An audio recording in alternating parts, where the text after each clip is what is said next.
Good morning and welcome to this episode of the Fellows Forum podcast. Today I'm joined by Fellows Forum member Dr. Jorge Avila, who's a first-year fellow at Montefiore Medical Center. Dr. Avila is here today to tell us about his experience of applying for Hem/Onc fellowship and tips he has for residents who are currently starting or going through the process. Dr. Avila, first of all, we're so excited to have you as a member of the Fellows Forum and also to have you on the podcast today. Thank you for having me. To start off, would you like to introduce yourself and share what you do? Sure. So I'm Jorge Avila. I'm currently a first-year fellow at Hem/Onc here at Montefiore in New York. And I did my residency in Boston at St. Elizabeth's Hospital, but I'm originally from Ecuador. So I finished med school back in 2017. I worked for a few years, and then I applied to come here for residency. And now I'm doing my fellowship here in New York, and I'm very excited about what the future might bring. Awesome. Looking forward to hearing more about your experience. So first of all, for a little bit of comparison for the residents out there, how is applying for fellowship different than applying for residency? Sure. So I think it's quite different for multiple reasons. I think number one, when you apply for residency, you're much younger. And, sometimes when you apply for fellowship, you have kids, you got married. So life changes and you need to take all of those things into consideration. I think for us IMGs, we graduate from other hospitals and programs from all over the world. So the most important part for us is kind of be able to come to the US. So we tend not to be very picky about where we want to go. But I think for fellowship, you kind of know what you want a little bit more. You kind of have decided, maybe I want to do this specialty, maybe I want to be more of a researcher, more of a clinician, and you kind of choose exactly what you want to do and where you want to go geographically for personal preferences. So I think that's very different. And you evolve as a person, you change as a person, and you realize that maybe you also need to kind of have a balance between your work and life balance. So all of these things are different from when you apply for residency. Definitely. So along these lines, as candidates start the application process, what are some of the things that they could be looking for in a program when they're applying? Right. So I think it's very important to be honest with yourself and kind of realize what type of candidate you are and what you want to do in the future. Those plans may change once you start fellowship and you realize that maybe you want something different. But for example, if you want to be more of a clinician and you have like a lot of experience with patients and you really want interaction, but you're not very into research, you should kind of apply maybe broadly to all those programs. We have like 140 programs for Hem/Onc, and show them that that's what you want to do. But if you, on the other hand, like are more of a researcher and have like multiple publications and have like multiple abstracts and conferences and have done like a postdoctoral fellowship and things like that for research, I think your CV aligns more with the one of a researcher. So you may want to apply to less programs and only those programs that have, are very research heavy, have a lot of mentorship for research, have like specific areas, like maybe basics, translational, maybe research outcomes and things like that.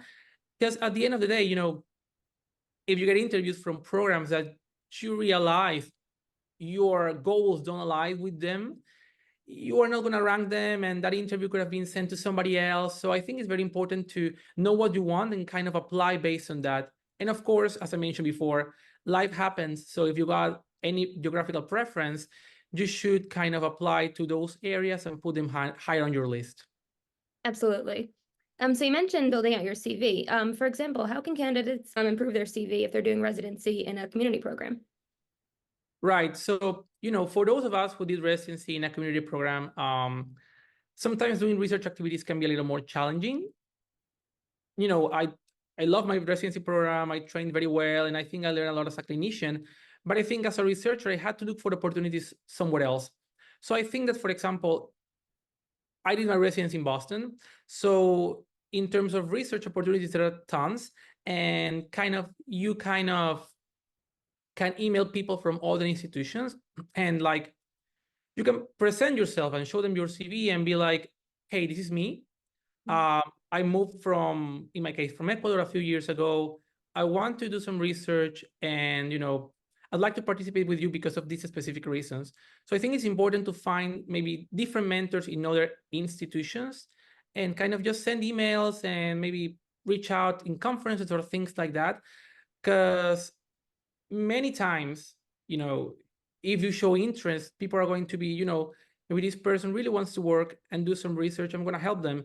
And I was lucky enough to get two mentors through emails. Well, one of them was through emails, and the other one, I think that there are different awards by institutions like ASCO, ASH, ACCR, and all these institutions. Sometimes they provide like mentorship, or for example, I know ASCO has like the virtual mentorship program, or ASH. I applied for a minority award, and they actually match me with a mentor. So I think it's important for you to kind of look for all these opportunities that are out there, and just be able to kind of, send emails. Of course, you're going to get rejections. Of course, you're going to get like people not replying back to you, but it's important that you try. That's the most important part. Awesome. Definitely a lot of great opportunities out there. So Yeah. after somebody has applied and they've submitted everything, what can they expect after they apply? So after you apply, I think it's important to know that you did your part. You worked hard for 2.5 years, maybe even more. And I think it's important that you have to stay calm, first of all, because compared to other specialties, interviews will get to you, but when compared to some other subspecialties, hemonc is more competitive. So you need to wait a little longer, sometimes like a month and a half. I got my first interview like a month and a few days into the application program, into the application process. So first of all, be patient. Number two, I would say, if there's a specific program that you want to go to for whatever reason, some people send emails and reach out to those programs or the program directors of that institution. I didn't do that, but what I did was I asked some of my mentors and like some of the attendings I had worked with, like the ones who wrote me the letters of recommendation. I asked them to kind of contact these institutions. You're not going to ask them to contact like every hospital you apply to, but if for some reason like you really want to go to a specific hospital, I think it's worth to ask them if they can maybe send an email or reach out to somebody or things like that. And it worked for me. I asked like for them to reach out to 3 institutions. I got the interviews invite from 2 of them. So you're not going to get all the invites that you expected, but if you have somebody advocating for you, maybe that's going to make it easier. Mm-hmm. And I think I would say, just when you get the interview, just be prepared and just read about the program. And in this month or few weeks that you are waiting for invitations to come, just remember why you apply to these places. So once you get the interview, you are able to answer the question, why this program? Because they ask that question in every interview. Definitely. So do you have any other tips for candidates for the interviews? Was there anything that you found that helped you?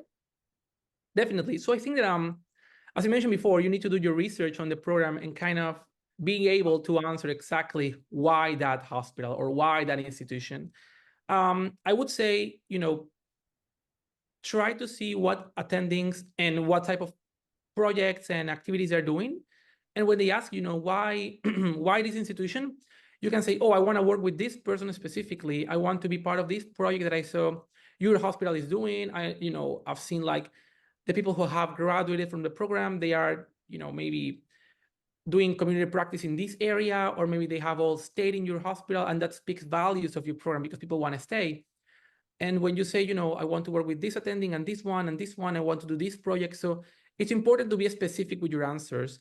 And then it's also, an extra, a bonus. If you are like, I have family in the area, maybe my significant other found a job nearby. So all of those things are important to say during your interview, because I do believe that they take that into consideration when doing the ranking and, when kind of getting to know you. That's great. After interviewing, what comes next? So I think I've heard different approaches on this. Some people just wait. I just waited, to be honest. I waited and let the process be. Some other people, for example, instead of asking their mentors or their attendings to reach out for the interview, some people actually ask them to send that email after you get the interview, because let's say you already got the interview, so they like you already, but maybe they need that extra push from somebody else to be like, hey, this guy is great, this person is great, we should take them into a program. So maybe you can ask your mentors and the people who wrote you the letters to reach out after you got the interview, but that's like a personal preference. I decided to do it before. Some people, send emails about like, hey, you are my top program, or like you are the top of my list or my number one program. Again, that's a personal preference. I didn't do that. I don't know. I did that for residency, but as you mentioned before, you change a lot. And I think that I learned that you have to trust the process. So for me, it was more about, I did my part. I interviewed already. I asked my mentors to reach out. I'm just gonna wait and let it be. Whatever program takes me, I'm gonna do my ranking best based on what I want, my preferences, and then hopefully I'm gonna be able to go to that program that aligns with them. And it worked out for me. So some people send like handwritten letters and things like that, but it's up to you. You can either just lay back and do nothing, or you can just be more active and reach out to people like through social media. Some people do that a lot. Or you can just let the process be. Great. So as we wrap up, do you have any words of advice for people who are applying to Hem/Onc Fellowship, and especially for international medical graduates or IMGs? Yes. So I think that, as I mentioned before, when you come to the US, for me specifically, like I knew I wanted to do some research. I had very little research experience back home. But when I got here, I was like, okay, now I'm here and I know there are all these opportunities and I've seen all these conferences from afar. I want to be part of them. I want to be part of like this kind of world. Not only about the clinical work, because I love patients and I love taking care of them, but I'm also like very curious about what can be done, how can we learn, and all of these things. So I think it's important that you start early if you want to do so. Like, because again, if you want to start a project and you reach out to somebody, let's say you reach out to somebody in July when you start residency, you may not get an email from that person replying to you. So you need to find somebody else, like a different mentor from another institution. So you have to send another email, and then maybe they didn't get back to you. You have to send more emails. So the process of finding somebody that can work with you takes a few months.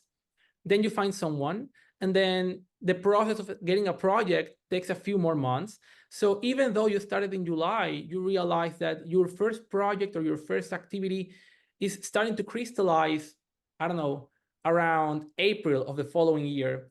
And then when you submit your project or your abstract, it's already like July of the following year. So it took you 1 year to get like a project. So if you start to do so during the second year of residency, I think that by the time you have one project, it's going to be application season already. So that's why I think you should start very early, because again, projects will not just, come to you. You have to look for them and you have to start working on them. So number one, start early. Number two, be honest with yourself about what type of candidate you are and apply based on that. Number three, I would say don't apply to those programs that for whatever reason don't align to what you want. If you don't want to go to a small program, or you don't want to go to a big program for any specific reasons, or you don't want to go to a specific city, don't apply to those programs, because at the end of the day, you're not going to rank them. You're going to be honest with yourself and be like, I don't want to go to this area, or maybe you're not like that, but I want to go to the East Coast, or I want to go to the West Coast. I'm not going to rank these other places. And that interview could have been given to somebody else. So I think it's important to be honest with yourself. That's number three. And I would say number four, like I did, I don't know, trust the process and go from there. Awesome. This is some fantastic advice you've shared today. So thank you so much for walking us through the whole process. And congratulations to you for navigating this journey and starting your fellowship this year. We're looking forward to hearing more about your experiences throughout your fellowship. No, thank you so much. It was lovely interviewing with you. Absolutely. And looking forward to the next one. Thank you so much.